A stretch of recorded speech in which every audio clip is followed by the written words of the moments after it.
Hello there folks, my name is Spoonks and welcome back to another episode of Box Office Chat. This is the show where I break down the top 5 domestic box office results, see where each movie landed, and see how well each movie did. So let's get started. Number 5 was The Running Man, making $3.7 million this weekend, bringing its domestic total to $36 million and its worldwide total to $60 million.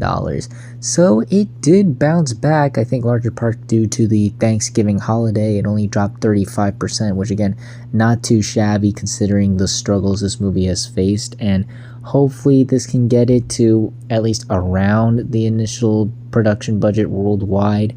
But still though, this movie is still a long ways to go from anywhere it needs to be. Again, yeah, despite the strong hold this weekend, this movie was just way too expensive and the interest has just been so little that it's just not really salvaging anything really to help it out in any way, shape, or form, unfortunately. And while yes, again, it did hold well, it was, again, like I said, large in part due to the Thanksgiving holiday. The interest in numbers have been low thus far that I don't think it's gonna really turn the ship around, and especially considering that we're heading into the big holiday season with a lot of big movies, this movie is just gonna sink even further after this, unfortunately. So yeah, despite at least a bright spot here for Thanksgiving, The Running Man is still in a lot of trouble for itself. Number 4 was Predator Badlands, making $4.8 million this weekend, bringing its domestic total to $85 million and its worldwide total to $174 million. So the movie continues to hold well. Again, I got a big Thanksgiving bump, only falling 26% from last weekend. Really solid hold there, and it's inching closer to the $100 million milestone domestically. Hopefully can get there. I think we're heading towards the slowdown period for the movie, so it's gonna be close to getting there, but hopefully it still has enough juice in the tank to get there. Same thing goes worldwide. Hopefully it has enough left in itself to get to the doubling point of a $105 million budget. It does seem like it's slowly but surely getting there, but again, we're heading down to the slowdown period for the film. We'll see how much juice it has left in the tank, especially considering all the competition coming out on the horizon. But still, I think this is a win for the franchise because it is now officially the biggest Predator film in the Predator franchise. It has surpassed Alien vs. Predator, and I think that's a major achievement. Yeah, there was a bump in the road in terms of the second weekend drop, but it has shown that audiences are willing to go and check out this movie and see these characters in this franchise. You know, it greatly benefited from the goodwill from the previous Predator films, and the strong word of mouth this movie has gotten thus far has still, I think, been carrying this movie to new heights. Again, there was a big bump in the road with that second weekend that definitely stalled things, but it does seem to be stabilizing for itself. It continues to hold really well, thankfully. Number 3 was Now You See Me, Now You Don't, making $6.9 million this weekend, bringing its domestic total to $49 million and its worldwide total to $159 million. So yeah, again, it does seem to be playing similar to the second film. There doesn't seem to be as much improvement over that. It almost seems like they're really just like equal to each other, where the domestically people were interested but not excited to go see another one of these movies, where internationally the movie has just, you know, really like improved with the audiences and the interest overseas. I'm not sure if it's going to reach the heights of those movies, but it's still heading in the right direction given the $90 million budget. It just needs like what, 20 million at least to double that worldwide. I think it'll be able to get there considering that the interest still seems to be there internationally.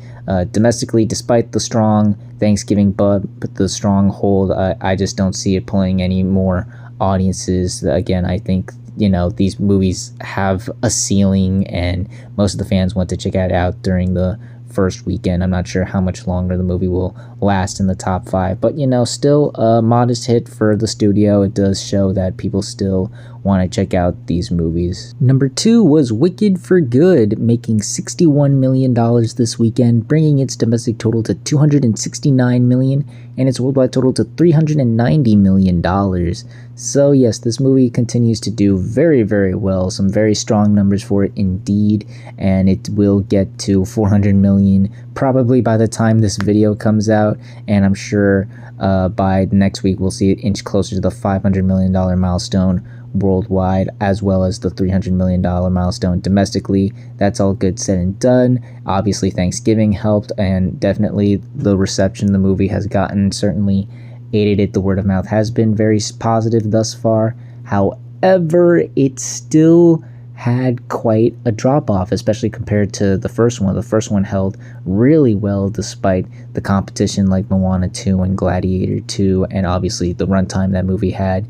But it held really well and it translated to some strong legs. This movie had a much steeper drop off. It fell 58% from last weekend. Keep in mind, this was a less competitive Thanksgiving. There was another big animated sequel, but it wasn't a musical. This is probably the only big major musical this holiday season, and I think it's two reasons. One, I think it was front loaded, the fan rush. Most people wanted to go check it out that first weekend. And number two, like I said last weekend, the one unanimous thing that everybody was saying about it, even those who loved it, was that it was good, but not as good as the first one. And I think that is affecting the movie. So it'll be interesting to see how the movie carries on from this point forward. It's still a huge hit. This is still going to make so much money. I doubt it's going to drop any further than this. But yeah, I do think that is a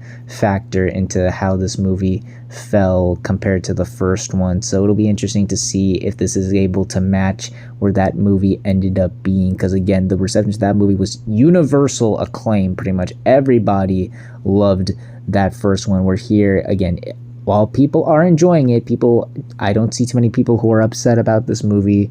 The one thing has been remained unanimous with it, and that is that it's just not as good as the first one. So gonna be interesting to see how it affects the movie from this point forward. But still, again, this movie has just been so successful and made so much money. I doubt it's gonna really affect it. So yeah, gonna be interesting to see where it heads, but hey, it's still heading on the right path. And finally, let's end the video off with the number one movie of the weekend, which was Zootopia 2, opening with $98 million this weekend. And considering it opened on Wednesday, it brings its domestic total to $158 million and its worldwide total to $559 million. So let's break this down. This is obviously the biggest opening for an animated film this year, topping Demon Slayer, Dogman, The Bad Guys 2, and Elio. It is the fourth biggest opening for a family film this year, topping How to Train Your Dragon, but still sitting behind Lilo and Stitch, Wicked for Good, and a Minecraft movie. It's the sixth biggest opening of the year overall, topping Jurassic World, Captain America Brave New World, How to Train Your Dragon, and The Conjuring, but still sitting behind Fantastic Four, Superman, Lilo and Stitch, Wicked, and Minecraft. It's the biggest opening of the year worldwide, topping Naja 2, Minecraft, Jurassic World, and Lilo and Stitch. It's the biggest opening for an animated film worldwide, topping once again Naja 2, Moana 2, the Super Mario Bros. Movie, and Frozen 2.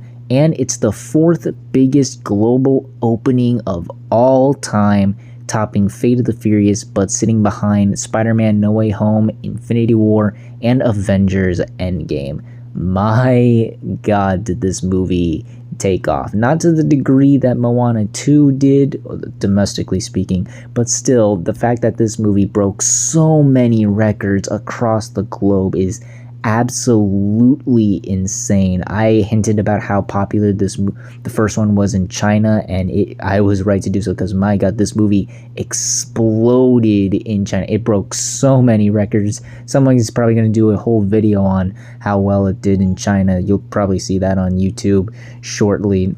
But as regards to this video, yes, this movie really took off. I think there was just a lot of pent-up demand for this sequel. The fact that it wasn't the best year for animation, at least domestically speaking and in theaters, because outside of, like K-pop Demon Hunters, Naja 2, Demon Slayer, all those other movies, again, not too many breakout hits theatrically, domestically. So the doors were open for this movie, and it made the most out of the lackluster time. And obviously Thanksgiving, lots of families going out to see it, and thankfully strong marketing, and it wasn't a musical, so it was able to stand out from Wicked this time around, unlike Moana 2, which was also a musical competing with another musical. Yeah, again, strong marketing, strong buzz, just everything worked for this movie on top of just having a $150 million budget. It's double that and then some in its first 3 days already, and it's without a doubt going to crack $1 billion for sure, as the word of mouth on this has been excellent.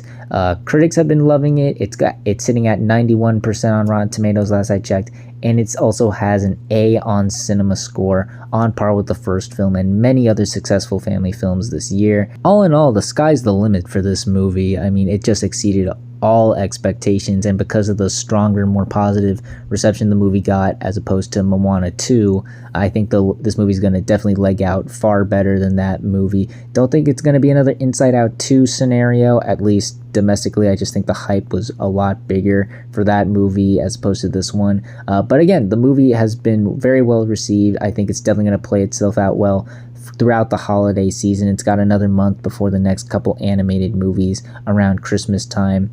I definitely think this is gonna, without a doubt, be one of the biggest movies of the year, certainly worldwide. This is definitely going to be our third billion-dollar grosser. We'll see how it competes with Naja 2 and Avatar, but definitely do not sweat it. This is going to be a juggernaut to end the year on.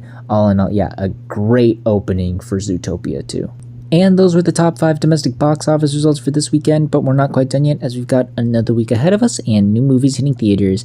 And what better way to kick off the month of December, the most wonderful time of the year, with Five Nights at Freddy's 2.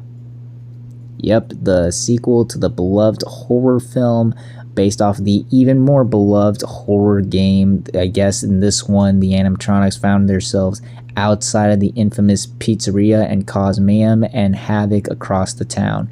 Now, the first one was a huge hit. Definitely, it exceeded a lot of people's expectations, so naturally, Blumhouse was going to sequelize it, and I see some ways this could work. It's the only horror film out around the most holly jolliest time of the year, so I think that'll benefit itself gratefully. The fans definitely seem to be really excited about it. The buzz is strong with the fans for sure, and the marketing has been really solid. I've been seeing a lot of promos and stuff for this all around, and while that is all good said and done, I'm not sure if this is gonna be as big of a hit as the first one, large in part due to the reception that film got from non-fans. The fans were satisfied, but everyone else did not seem to agree. Many people just felt it wasn't as strong as it should have been, and I think the hype amongst general audiences has died down for it a bit, and as a result, I don't think it'll be as big of an opening as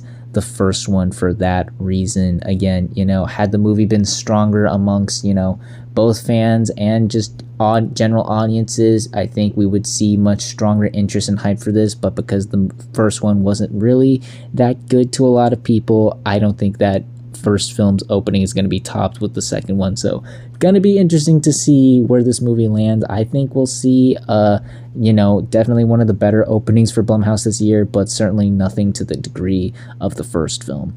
But we'll see how well this movie truly does, as well as the rest of the movies that landed in the top 5 on the next Box Office Chat. And that's going to do it for this week's episode of Box Office Chat. What did you all think of the results? Were you satisfied, unsatisfied? Comment down below and let me know. If you like this video, hit the like button. If you like this channel, hit the subscribe button. Follow me on all the social media links right there. And until next time, everyone, stay sharp.